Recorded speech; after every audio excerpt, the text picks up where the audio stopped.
Ahora sí queremos tener una palabra de oración.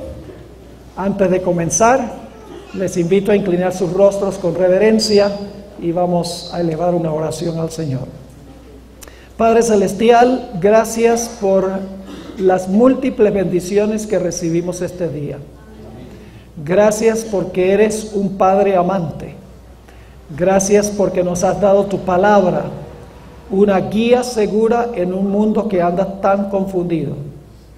Pedimos, Señor, tu presencia por medio del Espíritu Santo esta noche. Pedimos que abras mentes y corazones para comprender la verdad y para recibirla en el corazón. Te pido no solo que bendigas a los que se encuentran aquí, sino que bendigas a todos los que están conectados en diferentes sitios a través del internet. Bendice nuestro estudio, Señor. Ayúdanos a ser obedientes a tu voluntad. Te lo pedimos en el nombre precioso de Cristo, nuestro amante Salvador. Amén. ¿A que no adivinan qué vamos a hacer ahora? A repasar, exactamente, vamos a repasar. Estamos estudiando la gran cadena profética. Muy bien. ¿A dónde comienza la cadena? En Daniel 7 con el león, que representa ¿qué reino? Babilonia. Luego continúa con el siguiente reino, un oso, que es ¿cuál reino? Medo-Persia. Luego cae Medo-Persia y se levanta un leopardo que representa a Grecia. Luego cae el leopardo, Grecia, y se levanta una bestia espantosa y terrible que es un dragón, y ese dragón representa ¿cuál imperio? El Imperio Romano. Y luego, después de un tiempo, ¿qué pasa con el Imperio Romano? El Imperio Romano se divide en 10 reinos, y eso sucedió históricamente. Es decir, Roma ya no era un imperio unido, sino que era un imperio dividido. ¿Y cuándo fue que se completó las 10 divisiones del Imperio Romano? En el año 476 después de Cristo. Pero de esos 10 cuernos, había 3 que eran ¿qué? Rebeldes. Eran rebeldes en contra de la teología de la iglesia. Particularmente enseñaban que Jesús era un ser creado. Eran arrianos. Y por lo tanto, la iglesia de aquella época, que era ya la iglesia romana, porque estaba centrada en Roma, el obispo de Roma apeló al emperador diciéndole: mire, estas 3 naciones, estos 3 reinos son rebeldes contra la iglesia. Tiene que desarraigarlos. Así que vimos que entre el año 476 y el año 538, la iglesia, a través del poder civil, acabó con 3 de los 10 reinos, exactamente como dice la profecía de Daniel 7. En el 493 cayeron los érulos. En el año 534 cayeron los vándalos. Y en el año 538 los ostrogodos sufrieron una cruel derrota de la cual nunca se recuperaron. Y así fue que en el año 538 ya el cuerno pequeño no tenía ninguna oposición. Ahora podía gobernar absolutamente porque la última resistencia había desaparecido. Ahora, después de ser arrancados los 3 reinos o los 3 cuernos, ahora se levanta al poder ¿qué cosa? El cuerno pequeño, en el año 538. Y la razón es que en el 538 el último reino que se oponía a la soberanía de este poder fue quitado del medio. Y según la profecía, el cuerno pequeño que se levantó en el año 538 iba a reinar ¿por cuánto tiempo? 1260 días. Pero días en la profecía son años. Es decir, el cuerno pequeño iba a gobernar desde el 538, 1260 años, que nos llevan ¿hasta qué fecha? Hasta el año 1798. ¿Qué pasó con la bestia en el año 1798? Con el poder papal. Es otra Roma, Roma papal. ¿Qué sucedió con Roma papal en 1798? La Biblia nos dice que le pasaron dos cosas. En primer lugar, la espada que usaba el papado para matar se le volcó en contra y la misma espada le dio la herida mortal. Y el papado llevaba en cautiverio, pero en 1798, ¿qué pasó? Fue a cautiverio. ¿Qué representa la espada que usaba el papado para perseguir y para matar? El poder civil, muy bien. Es decir, que cuando podía usar el poder civil, ¿estaba qué? Libre. Pero cuando se le quitó la espada, ahora esta bestia fue enviada ¿a qué? A cautiverio, porque ya no podía obrar como obraba en el pasado, porque ya no podía usar a los poderes civiles de Europa. ¿Está claro esto? Pero la cadena profética no termina allí. Fíjense que nos hemos movido sin interrupción. Eso es muy importante. No es que se levanta un reino y pasan 300 años y luego se levanta el otro reino y entonces ese reino cae y pasan otros 200 años y se levanta el otro. No. La cadena profética significa que cae uno, se levanta el otro, cae ese, se levanta el otro, cae ese, se levanta el otro. Es decir, es una cadena continuada con eslabones, un eslabón conectando con el otro. Así que nos hemos movido desde el año 605, desde Babilonia, Medo-Persia, Grecia, el Imperio Romano, la división del Imperio Romano en 10 reinos, el desarraigar de los 3 cuernos, y luego 538, 1798, hemos llegado a la cadena profética sin interrupción hasta el año 1798. Yo pregunto, ¿con este método podemos nosotros saber a dónde estamos en el curso de las profecías a cada instante? No hay que adivinar. Lo único que hay que hacer es seguir ¿qué? Los eslabones de la cadena. Y sabemos exactamente qué ha pasado, qué está pasando y qué pronto pasará. Ahora, esta noche vamos a hablar del siguiente eslabón de la cadena profética. Ahora sí vamos a empezar a hablar de cosas que están ocurriendo y van a ocurrir. Vamos a Apocalipsis 13 y el versículo 11. Este es el versículo clave que vamos a estudiar y a trazar esta noche. Apocalipsis 13 y el versículo 11. Cuando la bestia recibe su herida mortal y es enviada a cautiverio, al mismo tiempo se levanta otra bestia.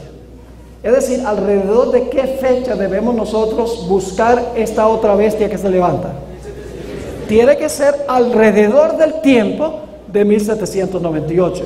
Ahora, nosotros ponemos fechas exactas para el levantar de estas naciones, pero necesitamos entender que hay una trayectoria anterior que finalmente lleva a la caída del imperio. Es decir, Babilonia, por ejemplo, cayó en el año 539, pero ya había eventos antes que eso que indicaban que iba a caer. Pero ponemos la fecha de la caída, pero antes de eso ya el poder anterior estaba ascendiendo y Babilonia ya estaba cayendo. Es decir, cuando decimos que este poder tenía que levantarse alrededor del año 1798, significa que ya antes se estaba levantando. Ahora, vamos a notar lo que dice la Biblia en cuanto a este siguiente eslabón de la cadena. Apocalipsis 13, 11. Después. ¿Qué significa eso? Después. ¿Después de qué? Después que la primera bestia recibió ¿qué? Porque el versículo anterior habla de la herida mortal y la bestia es enviada al cautiverio. Dice, después vi otra bestia que se levantaba ¿de dónde? De la tierra. Y tenía 2 cuernos semejantes a los de un cordero. Quiero que se imaginen la escena. Una bestia se levanta de la tierra, tiene 2 cuernos como de cordero, pero hablaba como dragón. ¿En qué se parece un cordero a un dragón? En nada. Pero aquí tenemos una bestia que es contradictoria. Yo le digo la bestia esquizofrénica. la bestia con doble personalidad.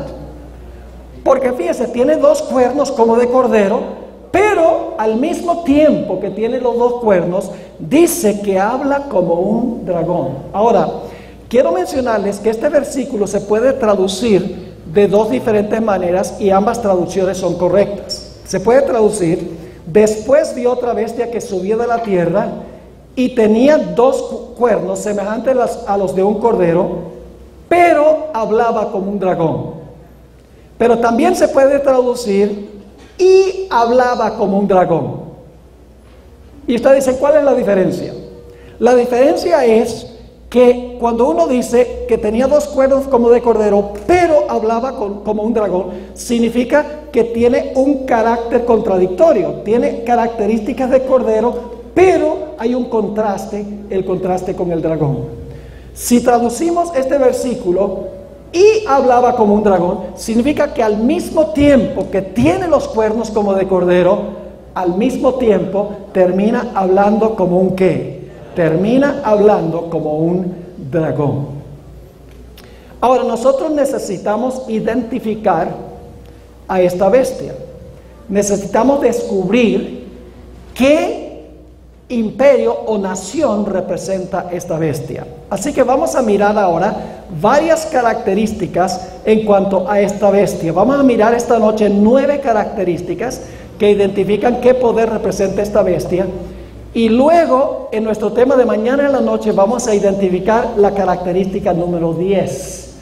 Mañana vamos a hablar de los dos cuernos como de cordero. Vamos a tocar ese punto esta noche, pero mañana vamos a comprobar históricamente lo que vamos a hablar esta noche de la Biblia. Vamos a notar las características de esta bestia. En primer lugar, ¿qué representa una bestia en las profecías? Una bestia representa una nación. Y escuchen bien, cada vez que hay una bestia en las profecías, no solo representa una nación, sino que representa una nación de poderío global. Muy importante eso. El león representa una nación o un imperio. El oso representa un imperio. El leopardo representa un imperio. El dragón representa un imperio. El carnero de Daniel 8 representa un imperio. El macho cabrío de Daniel 8 representa un imperio. Así que si en la Biblia las bestias representan naciones, entonces esta bestia que se levanta de la tierra debe representar una ¿qué? Una nación. Es lo más lógico, porque bestias representan ¿qué cosa? Naciones. Ahora, esa es la primera característica, que como es una bestia, tiene que ser una nación. Tenemos que buscar una nación que cumple esta profecía. La segunda característica es que nosotros podemos saber por la cadena profética más o menos cuándo se levanta esta nación. La cadena profética nos lo dice. Tiene que levantarse después de Babilonia, después de Medo-Persia, después de Grecia, después del Imperio Romano, después de la división del Imperio Romano, después que se arrancan los 3 cuernos, después que gobierna el cuerno pequeño 1260 años, tiene que levantarse como el siguiente eslabón en la cadena, porque así lo presenta la Escritura. Es decir, sabemos más o menos, siguiendo la cadena profética, podemos saber exactamente cuándo es que esta nación se va a levantar.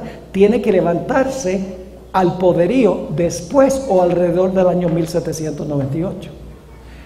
Ahora, nuestra tercera característica está relacionada con la segunda. La segunda característica, nosotros tomamos toda la cadena profética y entonces nos dice, tiene que levantarse esta nación después que la bestia recibe su herida mortal, la bestia que salió del mar. Pero la característica número 3 nos indica claramente que esta bestia se levanta al poder después que la primera bestia cae. Note lo que dice nuevamente Apocalipsis 13, 10 y 11. Dice, si alguno lleva en cautividad, que era la bestia, va en cautividad. Si alguno mata a espada debe ser muerto. Está hablando de la herida mortal, ¿verdad que sí? 1798. Aquí está la paciencia y la fe de los santos. Después.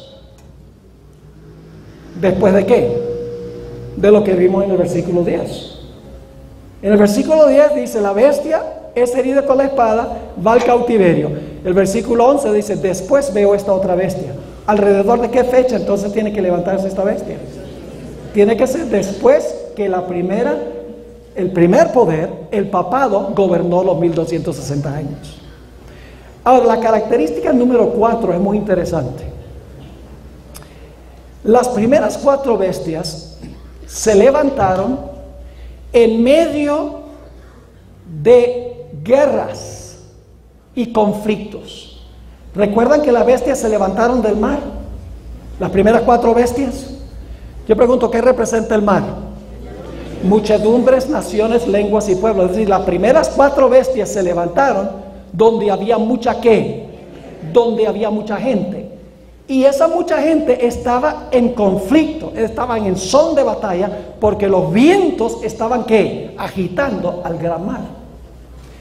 Pero lo interesante es que esta bestia que se levanta de la tierra no pelea con ninguna bestia anterior. No se levanta del mar, sino que se levanta ¿de dónde? De la tierra, y no hay mención de vientos. Es decir, se está levantando en medio del silencio de la tierra. Quiero leerles una cita que se publicó en un periódico en el año 1850, ya cuando los Estados Unidos, que es la nación, vamos a ver, representada por esta bestia de la tierra, dice un imperio, este es un periódico de Irlanda, y dice, un imperio americano está ascendiendo. Y luego dice, nosotros los isleños, está hablando de la isla donde está Irlanda, nosotros los isleños no tenemos ni idea de los eventos extraordinarios que en medio del silencio de la tierra están añadiendo diariamente al poder y al orgullo de esta gigantesca nación. Fíjense que este escritor en este periódico es un escritor secular, no es religioso. Dice que los Estados Unidos estaba ascendiendo. Recuerden que la bestia se levanta de la tierra, ¿verdad que sí? Dice que estaba ascendiendo y dice, no tenemos ideas de los eventos extraordinarios que en medio del silencio de la tierra están añadiendo diariamente al poder y al orgullo de esta nación gigantesca. En el año 1975, Daniel Boorstin, quien era el bibliotecario de la Biblioteca del Congreso de los Estados Unidos, dio una serie de charlas en Londres, en Inglaterra. Y una de las características que él menciona es muy interesante. Él no interpreta la profecía de Apocalipsis 13:11 como nosotros. Él es sencillamente un autor secular, pero es interesante notar la terminología que él usó. Leo, la fertilidad especial de los Estados Unidos consistía en el hecho de que su territorio estaba vacante. ¿Cuál era la fertilidad especial de los Estados Unidos? Su territorio estaba ¿qué? Vacante. Yo pregunto, ¿el territorio de Europa y de Asia estaba vacante? No, había muchas gentes. Pero el bibliotecario está diciendo que los Estados Unidos, su fertilidad especial era que estaba vacante, es decir, no había aguas. Esa es la característica número 4. La característica número 5. En 1798, esta nación no había alcanzado el apogeo de su poder. La expresión que se usa aquí, donde dice que vi una bestia que subía de la tierra, la palabra subía es muy interesante. Se usa, por ejemplo, en Mateo 13 y el versículo 7 para describir una semilla que se siembra, que está recién brotando. Es decir, que en 1798 esta nación no había alcanzado el apogeo de su poder. Esta nación estaba recién ¿qué? Retoñando en 1798. Así que la característica número 5 es que esta nación en 1798 como una semilla subía de la tierra, esta nación estaba recién subiendo de la tierra o brotando de la tierra. No había alcanzado el apogeo de su poder. Es interesante leer lo que dicen los escritores seculares. Un individuo con el nombre de G.A. Townsend escribió un libro titulado El Nuevo Mundo comparado con el Antiguo. En la página 462, él describe el origen de los Estados Unidos, dice: como una semilla silenciosa, crecimos hasta llegar a ser un imperio. Qué interesante la terminología tan afín a lo que encontramos en Apocalipsis, el capítulo 13. Es decir, él está diciendo, nosotros comenzamos como una ¿qué? Como una semilla silenciosa, dice. Y hemos crecido hasta llegar a ser un ¿qué? Un imperio, según dice él en esta cita. La característica número 6 es que esta nación no puede haberse levantado en Asia ni en Europa. Tiene que levantarse en otro lugar que no es Asia ni Europa. Y usted dice, ¿por qué razón? Si ustedes miran un mapa van a ver algo muy interesante. Y es que las primeras dos bestias de Daniel 7 son poderes asiáticos que están bien al oriente. Es más, Babilonia está bien al oriente, Medo-Persia está un poco más hacia el occidente. Las siguientes dos bestias, el leopardo y el dragón, son poderes europeos. Grecia está un poco más al oriente y Roma está más hacia el occidente. Es decir, la profecía se está moviendo ¿de qué? De oriente a occidente. De Asia en el este, Babilonia, un poco más al oeste, Medo-Persia, un poco más al oeste, Grecia, un poco más al oeste, Roma.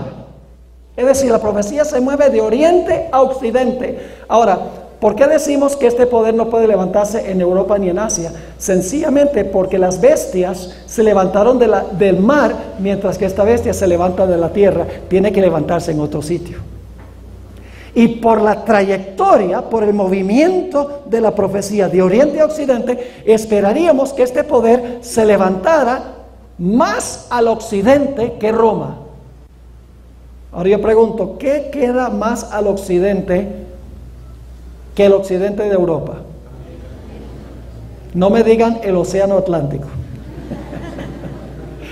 Ahí no vive nadie. Los Estados Unidos de América está más al occidente de Europa. Y ustedes saben muy bien que los inmigrantes a los Estados Unidos, los primeros inmigrantes fueron aquellos que emigraron de Europa y vinieron para acá. Es decir, la profecía se estaba moviendo con el pueblo de Dios. Cuando se mueve el pueblo de Dios, se mueve la profecía con ellos también. Es decir, la sexta característica es que esta nación no puede levantarse ni en Asia ni en Europa, sino que tiene que levantarse más al occidente que Europa. La característica número 7 es muy interesante. Voy a tomar unos momentos para explicarlo. No tuvimos la oportunidad en esta serie de estudiar la profecía que encontramos en Apocalipsis el capítulo 12. Pero básicamente les voy a repasar un punto importante de Apocalipsis el capítulo 12. Ahí el capítulo 12 de Apocalipsis empieza describiendo una mujer que está embarazada que va a tener un bebé. Eso representa no directamente a María, aunque Jesús nació de María. En realidad la mujer representa la iglesia del Antiguo Testamento de donde nació Jesús, porque Jesús nació de la nación judía. Es decir, simbólicamente la mujer representa a la iglesia, aunque literalmente sí nació de María. Pero cuando iba a venir el Mesías, el dragón se paró al lado de la mujer para matar al niño. Yo pregunto, ¿quién era ese dragón? Ese dragón era Roma. Satanás obrando a través de Herodes, que era un gobernante del imperio ¿qué? Del imperio romano. Yo pregunto, ¿cuántos cuernos tenía ese dragón que persiguió, trató de matar al niño? Tenía 10 cuernos. Ustedes pueden leerlo en Apocalipsis 12 y el versículo 3 y 4. Dice allí que el dragón tenía 10 cuernos. Ahora le pregunto, ¿tiene eso alguna relación con Daniel el capítulo 7? Sí tiene una relación, Lo único es que en Apocalipsis 12 no se menciona ni Babilonia, ni Medo-Persia, ni Grecia. ¿A dónde comienza Apocalipsis 12? Empieza con Roma, el poder que trató de matar al niño. Es decir, Apocalipsis 12 ignora Babilonia, Medo-Persia y Grecia, porque ya se ha cubierto eso, y empieza con el cuarto reino, con Roma. Y el dragón tiene 10 cuernos. Hay en Apocalipsis capítulo 12. Como el dragón de Daniel 7 tenía ¿qué? 10 cuernos. Ahora yo pregunto, ¿cuál es la siguiente etapa en Daniel capítulo 7? Después que se menciona el dragón con 10 cuernos, ¿cuál es la siguiente etapa? El cuerno pequeño, que gobierna por ¿cuánto tiempo? Tiempos y la mitad de un tiempo. ¿Cuántos días son esos? 1260, pero días son ¿qué? Años, 1260 años. Es decir, tenemos el dragón con los 10 cuernos y luego entonces tenemos el cuerno pequeño que gobierna 1260 días. Ahora, cuando ustedes estudian Apocalipsis 12, es muy interesante la secuencia, porque después de hablar del dragón que trató de matar al niño, ese dragón que tenía 10 cuernos, como el dragón de Daniel 7, luego dice que la mujer, ¿qué representa la mujer? ¿La iglesia trajo al mundo a Jesús? ¿El pueblo judío trajo a Jesús al mundo? Sí, claro que sí. Jesús no era judío. Dios no guardó un linaje. Los que han escuchado la serie de Génesis, Dios no guardó un linaje, es decir, una serie de descendientes que llevaron finalmente al nacimiento del Mesías. Sí, Jesús nació de ese linaje de los fieles del Antiguo Testamento. Es decir, la mujer representa la iglesia del Antiguo Testamento cuando el niño nace. Pero después que el niño nace, dice que es arrebatado a Dios y a su trono. Es decir, el niño ahora asciende. ¿Y qué evento es ese? La ascensión de Jesús al cielo. Y luego dice que la mujer, como Satanás no pudo matar al niño, el niño se le fue, ascendió al cielo. Dice que cuando el dragón, que representa a Satanás obrando a través de ¿quién? Roma. Cuando el dragón vio que se le había escapado el niño, se lanzó contra ¿quién? Se lanzó contra la mujer que había traído al mundo al niño varón. Y dice que la mujer huyó al desierto, a donde Dios la protegió por ¿cuánto tiempo? Tiempos y la mitad de un tiempo. Y también dice 1260 días. Apocalipsis 12. Pregunto, ¿esa es la siguiente etapa en Daniel 7? El dragón, 10 cuernos, cuerno pequeño, tiempos y la mitad de un tiempo. En Apocalipsis 12 tenemos el dragón, 10 cuernos, la mujer huye por tiempo, la mitad de un tiempo y por 1260 días. Yo pregunto entonces, Apocalipsis, el capítulo 12 sigue el mismo orden de Daniel 7, solo que empieza con el cuarto reino. ¿Sí me están entendiendo lo que estoy diciendo? Ahora, lo interesante es que al final del tiempo, cuando este dragón quiere matar a la mujer, dice que echa agua como un río de su boca. ¿Qué representa las aguas que echa del río? Usa sus muchedumbres y sus gentes con el fin de ¿qué? De ahogar a la mujer, de destruir a la iglesia. Eso es lo mismo que el cuerno pequeño perseguir a los santos del Altísimo. Quiere acabar con la mujer, está inundando a la mujer. Pero dice en el versículo 16 de Apocalipsis 12, lamentablemente no tuvimos todo un tema para esto, porque es fascinante cómo todas estas profecías compaginan. Pero nos dice el versículo 16 que cuando las aguas estaban por destruir a la mujer y ahogar a la mujer, dice, la tierra ayudó a la mujer. Interesante. La tierra ayudó a la mujer y dice que se tragó las aguas perseguidoras y cesa la persecución. Yo pregunto, ¿qué representa la tierra allí que vino al rescate de la mujer que estaba siendo perseguida en Europa? Representa, escuchen bien, el territorio de los Estados Unidos. No representa la nación, porque en Apocalipsis 12 todavía no existía la nación de los Estados Unidos. Los peregrinos fueron, esto lo vamos a estudiar mañana, los peregrinos llegaron a los Estados Unidos en 1620. La nación no se estableció sino hasta fines del siglo XVIII. Es decir, cuando vinieron los peregrinos no había un Estados Unidos de América. Lo único que existía era el territorio. Era un territorio fértil porque estaba vacante. Había espacio para que la gente pudiera acomodarse aquí y pudiera crecer la nación. Se pudiera establecer una gran nación. Así que dice que la tierra ayudó a la mujer. El territorio de los Estados Unidos le dio un refugio a los que estaban siendo perseguidos en Europa. Ahora en Apocalipsis 13 se habla de la nación que surge en esa tierra. Porque dice, se levantó de la tierra esta bestia que tiene 2 cuernos como de cordero. Es decir, Apocalipsis, el capítulo 12 dice que el territorio de los Estados Unidos le proveyó, ¿qué cosa? Un refugio a la mujer que estaba siendo perseguida en Europa. Eso se encuentra, esa es la característica número 7, que el territorio de los Estados Unidos le proveyó un refugio a la mujer que estaba siendo perseguida. La característica número 8 es que esta nación, aunque recién estaba retoñando en 1798, iba a crecer hasta alcanzar proporciones gigantescas y globales. Iba a llegar a ser una superpotencia mundial, en otras palabras. Iba a ser una superpotencia mundial políticamente. Y ustedes dicen, ¿cómo sabemos que iba a ser una nación de influencia global en términos políticos? Sencillamente porque la profecía de Apocalipsis 13 dice que esta nación va a influir sobre todos los gobernantes del mundo para imponer la marca de la bestia. Para eso tiene que tener poderío de alcance mundial.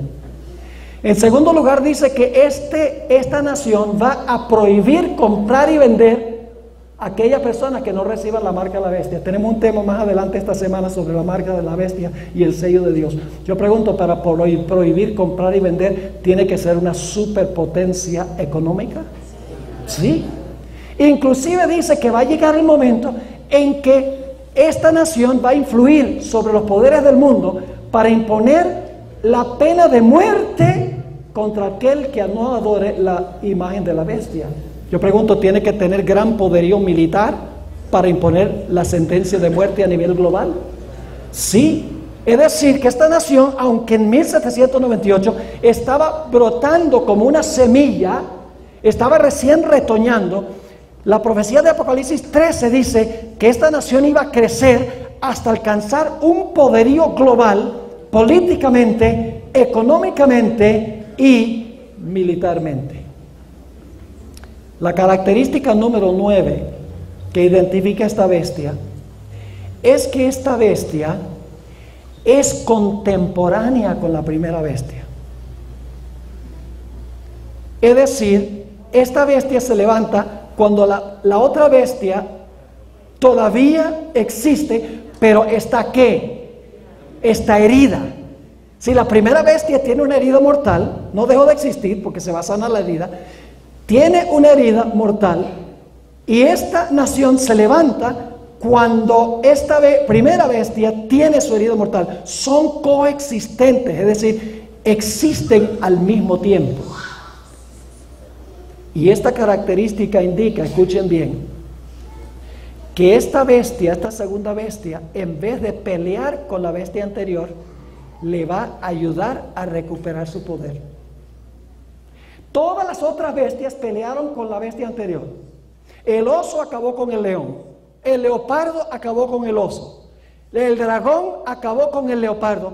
Pero esta bestia es distinta, porque en vez de acabar con un poder anterior, que no lo hace porque no hay vientos y no hay agua, lo que hace es ayudarle al poder anterior, le va a ayudar al papado a recuperar su poder. Le va a devolver la espada y lo va a soltar de su cautiverio. Ahora usted dice, ¿cómo sabe eso? Vamos a ver las razones. De que esta bestia, la única razón por la cual aparece esta bestia es por un tiempo para dar libertad, para que se pueda proclamar el evangelio, pero al final de su historia se va a volcar contra sus principios, los principios que son representados por los 2 cuernos como de cordero, y se va a volcar en su personalidad y va a actuar como un dragón, va a hablar como un dragón. Ahora vamos a ver cómo esta bestia ayuda a la primera bestia. Su destino sencillamente es ayudar a la primera bestia. En primer lugar, dice que habla como un ¿qué? Como un dragón. Ahora, ¿qué representa el dragón? Ya vimos que el dragón representa a Satanás, usando ¿qué nación? Roma, para matar ¿a quién? A Jesús. Luego la mujer huye al desierto y el dragón se lanza contra ella, según Apocalipsis 12. Yo pregunto, ¿qué fue el poder que se lanzó contra el pueblo de Dios? Satanás obrando a través de otra Roma. ¿Roma qué? Papal. Entonces yo pregunto, si el dragón representa a Satanás obrando a través del imperio romano para destruir a Jesús, Satanás obrando a través de Roma papal para destruir a los santos, ¿qué significa en la profecía cuando dice que esta segunda bestia va a hablar como un dragón? No solamente va a hablar como Satanás, sino que va a hablar como ¿quién? A ver, dígame. Como Roma. Como Roma. Porque el dragón en la profecía representa a Satanás obrando a través de Roma. Primero, tratando de matar al niño. Segundo, tratando de destruir a los santos del Altísimo, Roma papal. Y si esta bestia va a hablar como un dragón, significa que va a hablar como Satanás, obrando a través de ¿quién? A través de Roma, Roma papal. La segunda característica que encontramos que indica que esta bestia va a ayudar a la primera bestia, se encuentra en Apocalipsis, el capítulo 13 y el versículo 12. Apocalipsis 13, 12. Aquí hay tres características que indican esto. Dice, hablando de esta segunda bestia, y ejerce toda la autoridad ¿de qué? De la primera bestia. ¿Por autoridad de quién gobierna esta segunda bestia? ¿Su propia autoridad? No, termina gobernando por la autoridad ¿de qué? De la primera bestia. Y luego dice, en presencia de ella. Muchas versiones traducen esa expresión, en presencia de ella, en favor de ella. Se puede traducir en favor de ella. Se repite 2 veces en los últimos versículos del capítulo 13. Es decir, ejerce toda la autoridad de la primera bestia en presencia de ella, y ahora escuchen, y hace que la tierra y los moradores de ella adoren ¿a quién? A la primera bestia, cuya herida mortal fue sanada. ¿La autoridad de quién ejerce? La primera bestia. ¿Todo lo hace en presencia de quién? ¿O en favor de quién? De la primera bestia. ¿Manda a todos a adorar a quién? Me da la impresión de que está tratando de ayudar a la primera bestia. Noten Apocalipsis 13 y el versículo 14. Va a ser también una imagen. ¿Una imagen de qué? De la primera bestia, exactamente. Y vamos a hablar de la imagen más adelante en esta semana. Dice en Apocalipsis 13, 14, hablando de esta nación, y engaña a los moradores de la tierra con las señales que se le ha permitido hacer, otra vez en presencia de la bestia, mandando a los moradores de la tierra que le hagan imagen a la bestia que tiene la herida espada y vivió. ¿De quién es la imagen que hace esta nación? De la primera bestia. Y luego, noten Apocalipsis, el capítulo 13 y el versículo 16. Apocalipsis 13, 16. Dice que este poder va a imponer la marca de la primera bestia. ¿Están captando cuál es la función de esta segunda bestia? Esta segunda bestia, primero habla como un dragón. Satanás obrando a través de ¿qué? Roma papal. En segundo lugar, ejerce toda la autoridad de ¿qué? La primera bestia. ¿En presencia de quién? De la primera bestia. ¿Manda a todos a adorar a quién? A la primera bestia. ¿Hace una imagen de quién? ¿Impone la marca de quién? De la primera bestia. Es decir, increíblemente, mis queridos amigos y hermanos, la nación que le va a devolver la espada al papado es los Estados Unidos. Porque todas estas características cuadran perfectamente con los Estados Unidos de América. Y va a llegar el día en que a mí me van a acusar de alta traición contra mi propio país. Porque van a decir, mire cómo habla mal de los Estados Unidos de América. Pues yo quiero decirles, yo soy un ciudadano que obedece todas las leyes de los Estados Unidos de América, pero cuando los Estados Unidos de América actúe como dice esta profecía, entonces es menester obedecer a Dios antes que a los hombres, como dice la Biblia. Así que repasando las características que identifican esta nación. Número 1, tiene que ser una nación porque es una bestia.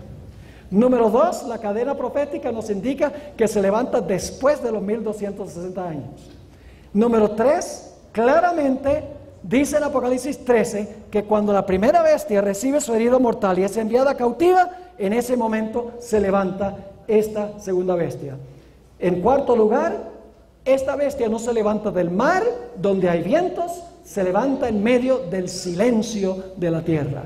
Número 5, está recién retoñando en el año 1798. Número 6, no se levanta ni en Asia ni en Europa, tiene que levantarse más al occidente que lo que está Europa. Número 7, le proveyó refugio a los perseguidos en Europa. Número 8, a pesar de que comenzó pequeño, se ha convertido en una potencia mundial. ¿Es cierto eso de los Estados Unidos? Ustedes pueden pensar de otra nación que se levantó alrededor de 1798 que cuadra con todas estas características. No hay otra nación. Permítanme mencionarles cómo ha aumentado la población de los Estados Unidos. En 1701, todos los Estados Unidos tenían 260,000 habitantes. En 1776, cuando se firmó el Acta de la Independencia, había 2,8 millones de habitantes en los Estados Unidos. En el año 1800, había aumentado a 5.236.000. En el año 1900, 100 años más tarde, la población era 76.212.000. En 1950, solamente 50 años después, había crecido de 76 millones a 151.325.000. Y el año 2016, los Estados Unidos tienen más de 350 millones de habitantes. Ciertamente es una nación que ha crecido económicamente, militarmente y políticamente, porque se mete en la política de todas partes del mundo.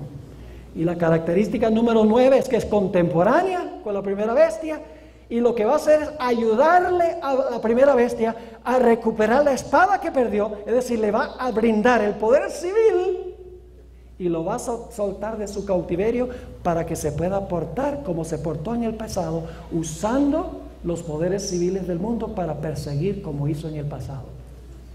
¿Les quedó claro o no? Ahora necesitamos hablar un poquito en cuanto a los 2 cuernos como de cordero. Esa es la característica número 10. Ahora déjenme decirles esto. Esta noche vamos a hablar de qué representan los 2 cuernos como de cordero desde una perspectiva bíblica. Es la característica número 10. Mañana en la noche les voy a comprobar históricamente que los 2 cuernos se cumplieron en la historia tal cual lo dice la profecía. Es decir, esta noche vamos a interpretar lo que dice la Biblia y mañana vamos a estudiar la historia del origen de los Estados Unidos, su sistema de gobierno, para que ustedes vean cómo los fundadores de la patria reconocieron lo que significan estos 2 cuernos. Característica número 10 es que esta bestia tiene 2 cuernos como de cordero. Ahora, ¿qué representan cuernos en las profecías? En las profecías los cuernos representan reinos.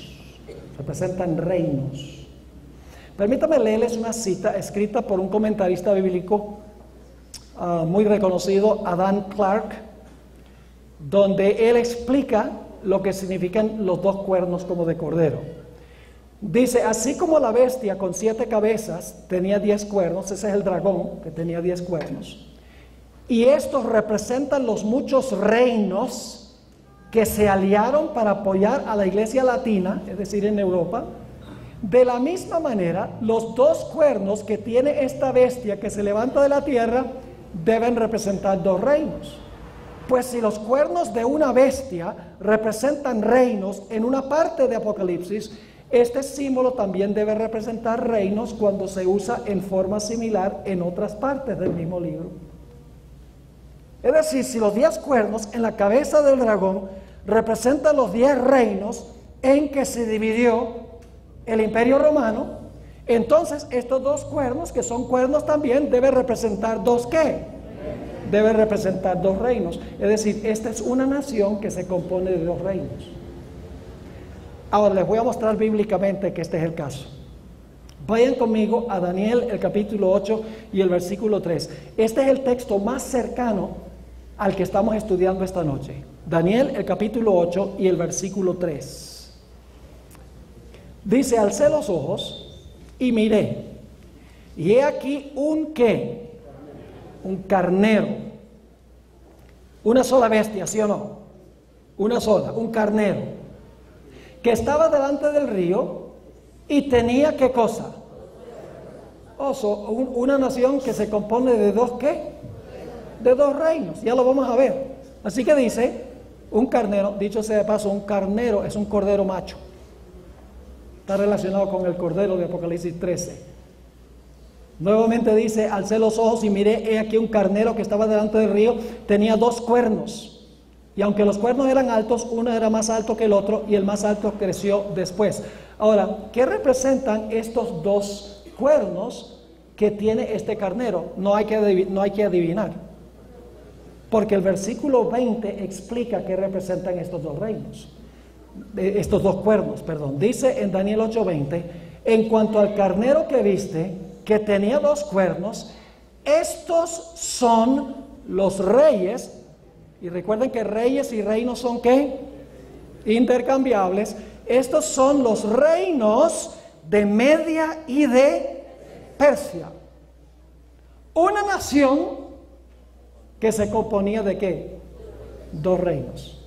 Al igual que el dragón era un dragón que se componía de ¿qué? De 10 reinos. ¿Me están siguiendo o no me están siguiendo? Es decir, los 2 cuernos representan 2 reinos que hay en esta sola nación, porque es una sola bestia que es como cordero, tiene 2 cuernos como de cordero. Es una sola bestia que tiene 2 cuernos como de cordero. Como en Daniel 8 tenemos una sola bestia que tiene 2 cuernos también que son de cordero. Ahora, alguno estará pensando y diciendo: pero Pastor Gor, ¿usted está diciendo que los Estados Unidos es una nación que se compone de 2 reinos?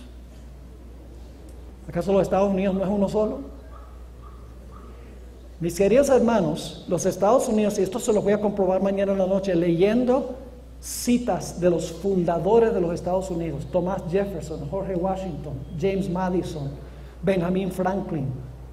Todos los fundadores, los padres fundadores de Estados Unidos constitucional, comprueban lo que yo voy a decir ahora. Que los fundadores de los Estados Unidos reconocieron que en esta única nación iban a existir 2 reinos. Y ustedes dicen: ¿cuáles son esos 2 reinos? Tenemos que regresar al Nuevo Testamento. Vayan conmigo, Mateo 22, 19 al 21.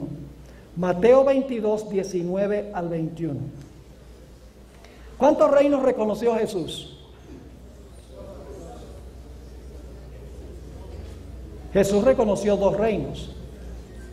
Y ustedes dicen: ¿sí, verdad? ¿2 reinos reconoció Jesús? Claro que sí. Vamos a leerlo. ¿Ustedes recuerdan cuál es el contexto de esto? Le preguntan a Jesús si es necesario pagar tributo, porque quieren meter a Jesús en agua caliente, porque saben que si Jesús dice que sí se debe pagar impuestos, entonces se va a echar a los judíos encima, porque a ellos no les gustaba pagar los impuestos a Roma. Pero si contestaba que no, se iba a echar al Imperio Romano encima, porque hubiera estado diciendo que al gobierno que no había que pagar impuestos. Así que si contestaba sí o no, estaba en problemas. Así que Jesús, como muchas veces hizo, dio una respuesta evasiva. Noten lo que dice en Mateo 22, 19 al 21. Mostradme la moneda del tributo. Y ellos le presentaron un denario. Entonces les dijo: ¿de quién es esta imagen y la inscripción? Es decir, la cara de quién está en esta moneda y el nombre de quién está ahí. Le dijeron: de César. ¿Qué era César? ¿El poder civil, sí o no? Sí, de César. Y les dijo: dad pues a César lo que es de César, y a Dios lo que es de Dios. ¿Cuántos reinos reconoció Jesús? Dos. El de Dios y el de ¿quién? El de César. ¿Cuál es el reino de Dios en la tierra? Su iglesia. Y usted dice, ¿dónde dice la Biblia eso? En Mateo 16. Recuerda que Jesús le dijo, tú eres Pedro, y este texto lo usa mal la iglesia católica. Tú eres Pedro, le dijo Jesús, y sobre esta roca, hablando de sí mismo, edificaré mi iglesia. Y luego dice, y les daré la llave del reino. ¿Cuál es el reino espiritualmente? La iglesia. Pero también existe otro reino, el poder civil, ¿sí o no? Déjeme darle un ejemplo. En términos del reino de Cristo, financieramente, ¿qué le debemos a Dios? El diezmo. Financieramente, como ciudadanos de Colombia, ¿qué le debemos? Los impuestos. Ahora yo pregunto, ¿sería apropiado que el gobierno le dijera a la iglesia, oye, ustedes tienen que darnos parte de los diezmos? Sería ilegítimo, pues están pidiendo algo que le pertenece a Dios y el gobierno lo está reclamando. Sería legítimo para que la iglesia le dijera al poder civil, mira, danos un poco de dinero porque estamos en una crisis económica, y que César dé parte de los impuestos para que funcione la iglesia. No. ¿Saben por qué? Porque cuando la iglesia recibe ayuda del gobierno, el gobierno quiere controlar lo que sucede en la iglesia. Por eso Jesús dijo, mira, hay algo que le debes a Dios, al reino de Dios, a la iglesia, el diezmo. Hay algo que le debes a César, el poder civil, y es los impuestos. Pero no se deben mezclar, se debe mantener ¿qué? Separados uno del otro. ¿Y saben lo que es interesante? Jesús fue muerto por una unión de la iglesia con el Estado.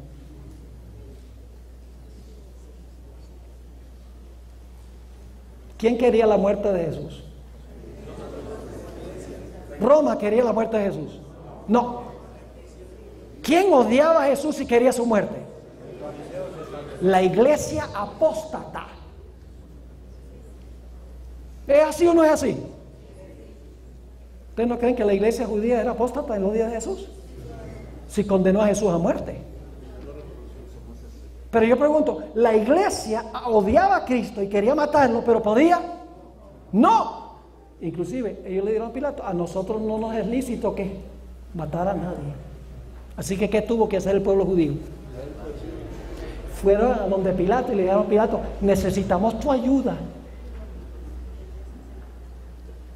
Nosotros no podemos acabar con este hombre, pero si tú haces lo que la iglesia, lo que nosotros queremos, entonces das un decreto y entonces este hombre muere. Y Pilato entendía mejor la separación de la iglesia y del Estado que ellos. Él entendía que la iglesia tiene su ley y que el Estado tiene su ley, porque Pilato les dijo, vaya y júzguenlos de acuerdo a la ley de ustedes.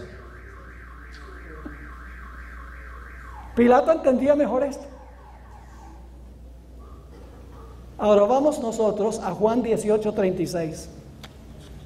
Juan 18 y el versículo 36. Jesús reconoció dos reinos, la iglesia y el poder civil. Yo pregunto, ¿ambos reinos fueron establecidos por Dios?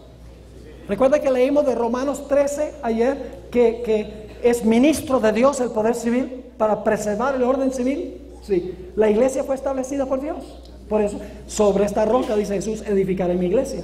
Tanto el Estado como la iglesia fueron establecidos por Dios. Pero la iglesia fue establecida para gobernar en asuntos religiosos, el Estado fue establecido para gobernar asuntos civiles. El Estado no existe para hacer lo que la iglesia quiere, porque siempre que la iglesia ha usado el poder civil, el resultado ha sido persecución. Y ustedes no creen eso. Lo único que tienen que ir es a algunos países musulmanes.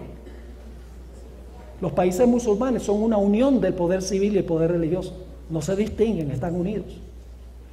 Y si usted, por ejemplo, en Arabia Saudita, si lo hayan a usted haciendo proselitismo,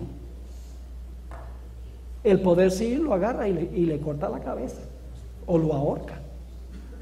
El poder civil usa su poder para acabar con los que tienen diferencias religiosas de la iglesia establecida de esa nación. Eso es lo que pasa cuando la iglesia se une con el poder civil. Yo pregunto, ¿qué hacía el papado durante los 1260 años? ¿Cómo perseguía el papado? ¿Cuántos ejércitos tenía? ¿Cuántos aviones? Bueno, no había aviones en ese tiempo. ¿Cuántos soldados montados a caballos tenía? Nada. Pero al mismo tiempo tenía todos. Porque como todos los reinos de Europa hacían lo que decía el Papa tenía todos los ejércitos para atacar a los santos del Altísimo. ¿Están entendiendo lo que estamos estudiando? No estoy hablando de ningún católico que esté aquí. Estamos hablando del sistema, del papado como sistema. Es un sistema que la Biblia dice que es un sistema fornicario. Y yo sé, oye, pastor, no hable tan fuerte y tan claro, pastor. Es que lo dice la Biblia. La iglesia romana es una iglesia adúltera. Y ustedes dicen, ¿por qué? ¿Cómo dice eso? Porque la iglesia debe estar casada con Cristo. Pero en Apocalipsis 17 dice que la ramera se vincula con los reyes de la tierra. Trata de lograr que los reyes de la tierra hagan por la iglesia lo que Cristo debe hacer por la iglesia. ¿Me están entendiendo? Así que nosotros tenemos que tomar la decisión si vamos a permanecer en este sistema o si vamos a salir a la luz de lo que nosotros estamos estudiando. Ahora vamos a leer Juan 18:36. Aquí Pilato invita a Jesús privadamente a su cámara y le dice a Jesús, oye Jesús, ¿eres tú un rey? ¿Qué le contestó Jesús? Mi reino no es de este mundo. ¿Cuántos reinos reconoció Jesús? 2. El de él y el del mundo. La iglesia y el poder civil. Mi reino no es de este mundo. Si mi reino fuera de este mundo, ¿qué sucedería? Mis servidores pelearían ¿con qué? Aunque el texto no lo dice, con la espada. Mis servidores pelearían para que yo no fuera entregado a los judíos, pero mi reino no es de aquí. ¿Cuántos reinos reconoció Jesús? 2. El suyo, que es la iglesia, y el poder civil de Roma. Al igual que el apóstol Pablo dice que debemos someternos. Nosotros debemos ser ciudadanos ejemplares, mis hermanos y hermanas. Nosotros debemos pagar los impuestos completos. Debemos obedecer todas las leyes civiles del país. El Estado no es enemigo del pueblo de Dios. Es solo cuando la iglesia se une con el Estado que entonces la iglesia y el Estado se constituyen enemigos del pueblo de Dios. Pero el Estado en sí, mire, siempre a través de la historia son los líderes religiosos que influyen sobre el Estado para perseguir. Recuerda la historia de Daniel 3 que vamos a estudiar más adelante el sábado. ¿Quiénes fueron los que vinieron con la idea de hacer una imagen y mandar a todos a adorar la imagen? Los líderes religiosos. Y Nabucodonosor, que era el poder civil, dice, ve, buena idea. Yo pregunto, en Daniel capítulo 6, vinieron estos individuos y engañaron al rey. Le dijeron al rey, mira, da una ley que en 30 días no se puede hacer una petición a ningún hombre ni a un Dios, sino a ti, oh rey. Y el rey dice, ve cómo me quieren. Pero no se da cuenta que lo están engañando. Y usan al rey para imponer una observancia religiosa. Es decir, no puedes orar. El gobierno no me puede decir a mí si puedo orar o no puedo orar, porque la oración le pertenece a Dios, no al poder civil. El poder civil no me puede decir qué día de la semana debo guardar, porque el sábado le pertenece a Dios, no le pertenece al poder civil. ¿Me están entendiendo lo que estoy diciendo? Esto es un asunto crucial. Ahora, lamentablemente, los judíos lo que más querían era que Jesús tomara las riendas del poder civil, constantemente. Cuando alimentó a los 5,000, Judas se tornó un cabecilla para convencer a la multitud que tomara a Cristo y lo hiciera rey, según Juan 6:15. Los mismos discípulos durante todo el ministerio de Jesús lo que querían era usar la fuerza para imponer el reino de Jesús. ¿Recuerdan una vez que cuando Jesús estaba regresando del norte del imperio, de la tierra de Israel, hacia Jerusalén, su último viaje a Jerusalén, Jesús pidió permiso para cruzar algunas aldeas samaritanas? Y los samaritanos dijeron: no, nosotros no queremos que pases por nuestras aldeas. Y los hijos del trueno, Santiago y Juan, se indignaron. ¿Cómo se atreve esta gente a decir que no puedes pasar por las ciudades de ellos? ¿Quieres que llamemos fuego del cielo y los quememos a todos? Para que acepten a nuestro Mesías. ¿Cómo se atreven a rechazar a nuestro Mesías? Querían usar la fuerza. Y Pedro, quien supuestamente fue el primer papa, tenía la misma mentalidad. En el huerto, ustedes conocen la historia, vienen a arrestar a Jesús. La guardia del templo vino a arrestar a Jesús y luego lo llevan a Pilato, al poder civil. Vienen a arrestar a Jesús y el Señor Jesucristo, ahí está Pedro, quien siempre ponía la lengua en cuarta antes de poner el cerebro en primera. ¿Qué hizo? Sacó la espada. A mi Mesías no lo van a arrestar. Y rácata, le tiró un zarpazo. Y le cortó la oreja al criado del sumo sacerdote. Y créanme, no estaba tirando a cortarle la oreja. Estaba tirando a cortarle la cabeza, pero le falló la puntería. Porque era pescador y no soldado. ¿Qué le dijo Jesús? Algo muy semejante a Apocalipsis 13:10. Jesús le dijo a Pedro: bien hecho, Pedro. Le dijo a los otros discípulos: cobardes, hagan lo que hace Pedro. No. ¿Qué le dijo Jesús? Guarda esa espada. Interesante, la espada. Guarda la espada, porque el que mata a la espada, es necesario que a espada sea muerto. Ahí está Apocalipsis 13:10. En los evangelios. Jesús no vino a tomar las riendas del poder civil, y la iglesia no debe tomar las riendas del poder civil. La iglesia debe ganar adeptos, no por obligación, sino por la predicación del evangelio. Pero como las cosas se están saliendo de la mano, las iglesias dicen: estamos perdiendo la batalla, hay que pedir la ayuda del Estado para que el Estado nos imponga orden a nosotros. Pero lo único que puede poner orden es el Espíritu Santo, no el poder civil. Lucas 17, nuestro último texto de esta noche. Y luego les voy a leer una cita del Espíritu de Profecía para terminar, del deseado de todas las gentes. Dice Lucas 17, 20 y 21.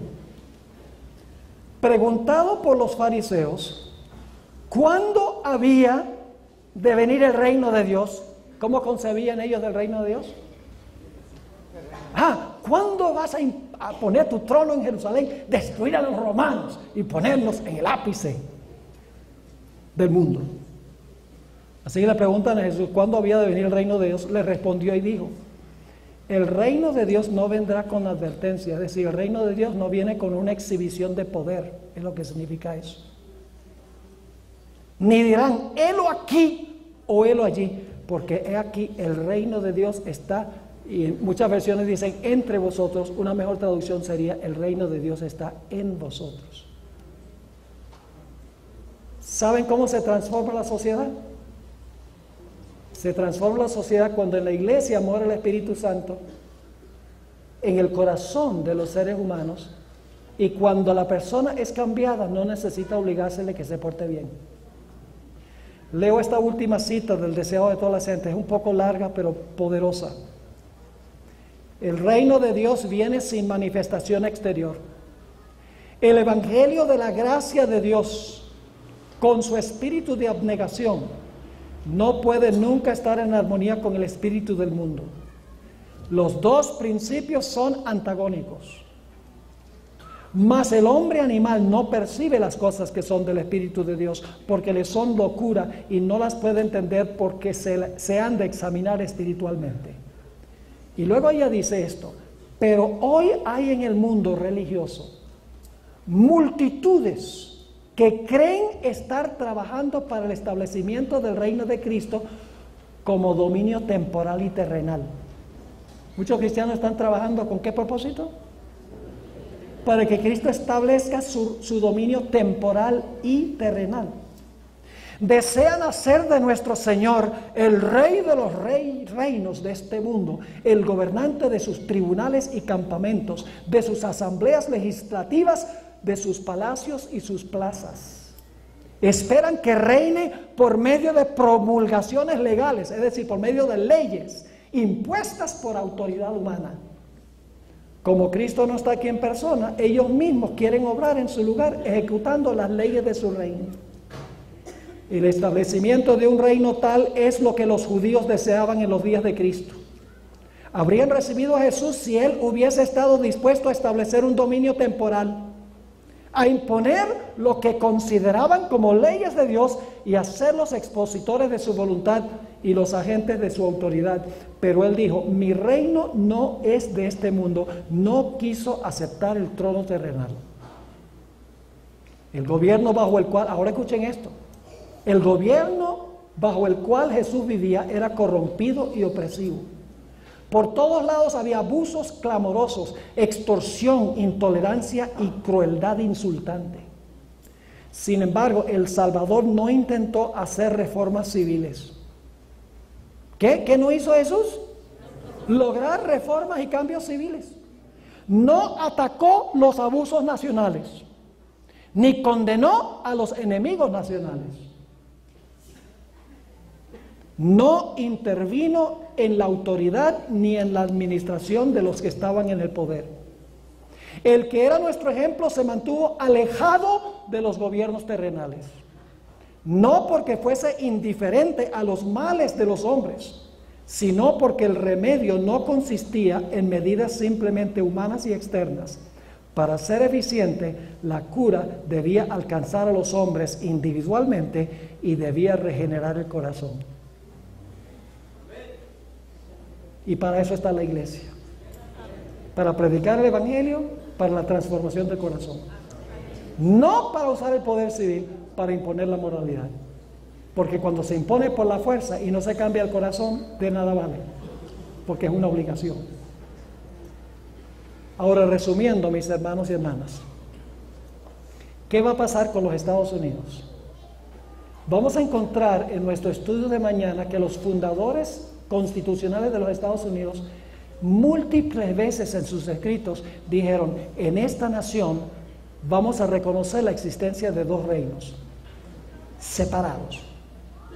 Vamos a reconocer la legítima existencia de la iglesia y vamos a reconocer la legítima existencia del poder civil.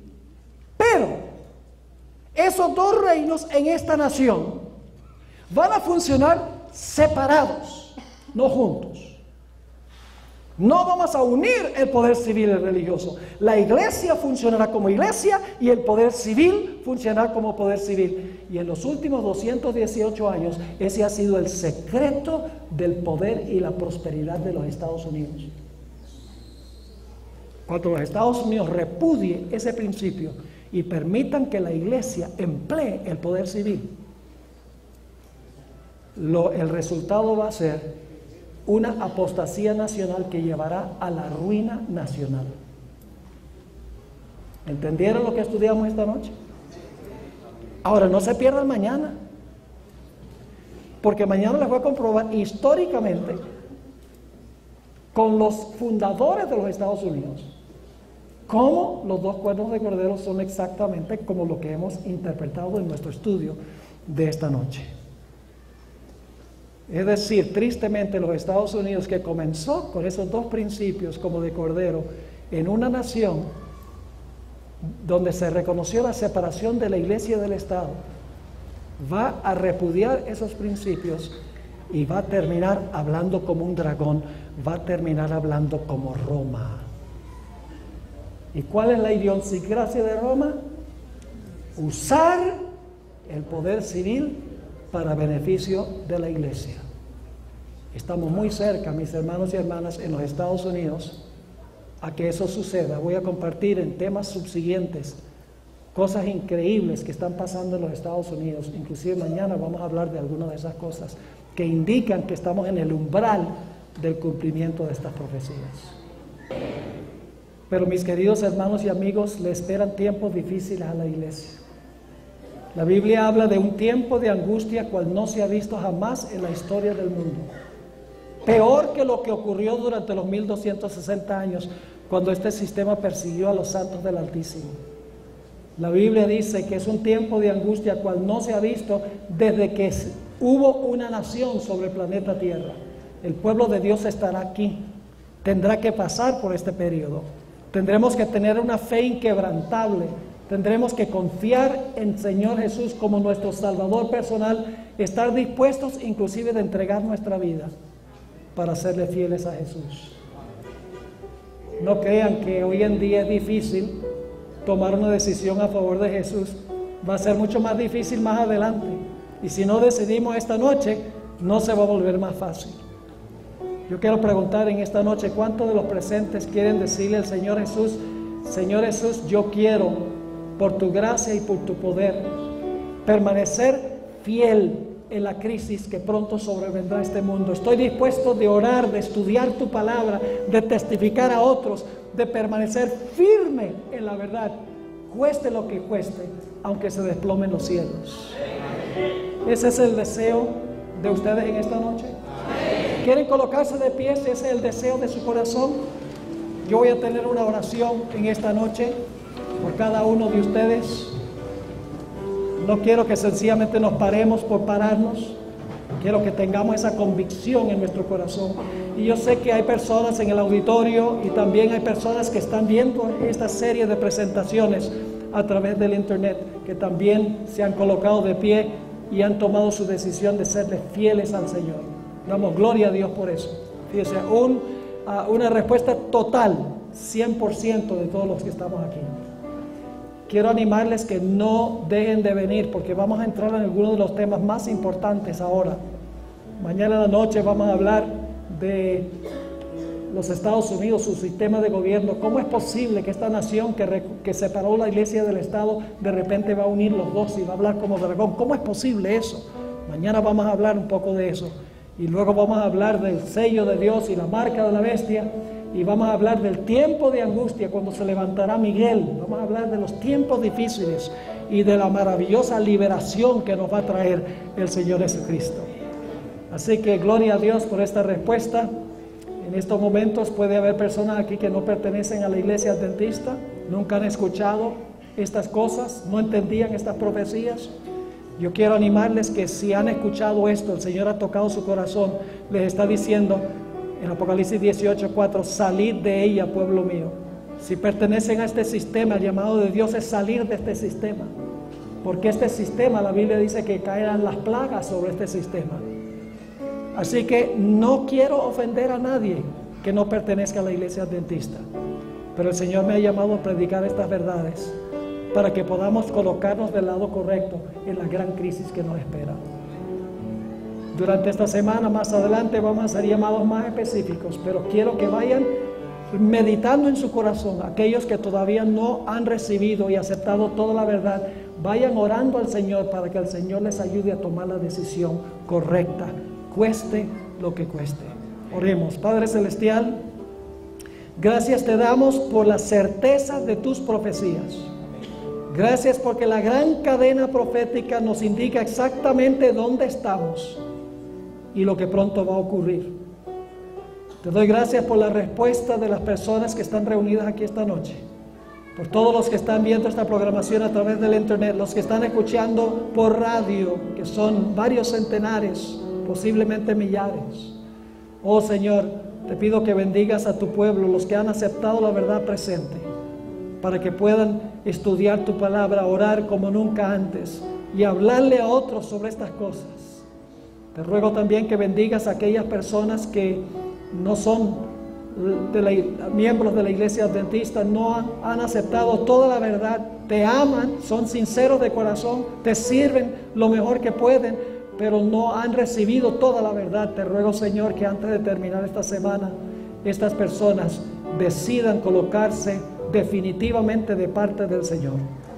Gracias por habernos acompañado y gracias por escuchar y responder nuestra oración, pues te lo imploramos en el precioso nombre de Cristo nuestro Salvador. Amén. ¿Pueden sentarse?